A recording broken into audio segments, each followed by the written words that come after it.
Chika Minute na po mga kapuso at ang makikipagchikahan sa atin ngayong gabi walang iba kundi ang kapuso host na si Luan D. Gonzales. Luan!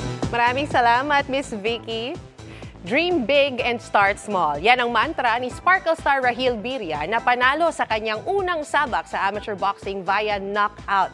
Kwento niya, malaki ang naitulong ng pagbibidahang serye ng mga batang riles para manalo. Makichika kay Lars Santiago.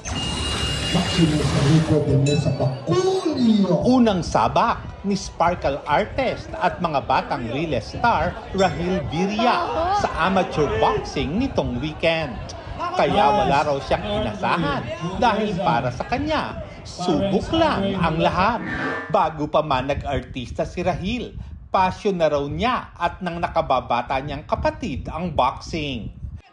Pero tila nagpakita na ng magandang promise si Rahil dahil sa third round pa lang na knockout na niya ang kalaban.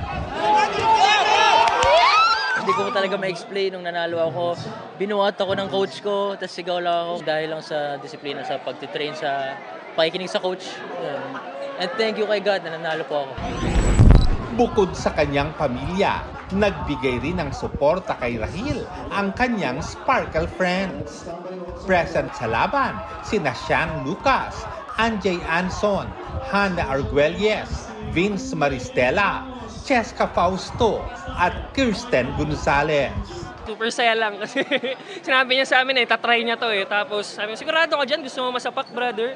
Ayun, ginawa niya, tapos nanalo. Proud din, Tito Lars. Simula pa lang, sinabi niya sa akin, papatumbayin niya na yung kalaban niya Bago sumabak sa boxing ring nitong weekend, nag-training muna si Rahil para sa action routines niya sa mga batang riles sa ilalim ng pagtuturo ni Ronnie Riquez. Marami ako natutunan, even if matagal ako nagbaboxing. Ang dami ko po natutunan kay Sir Ronnie, lalo na sa defense ko na na-apply ko po dito sa laban.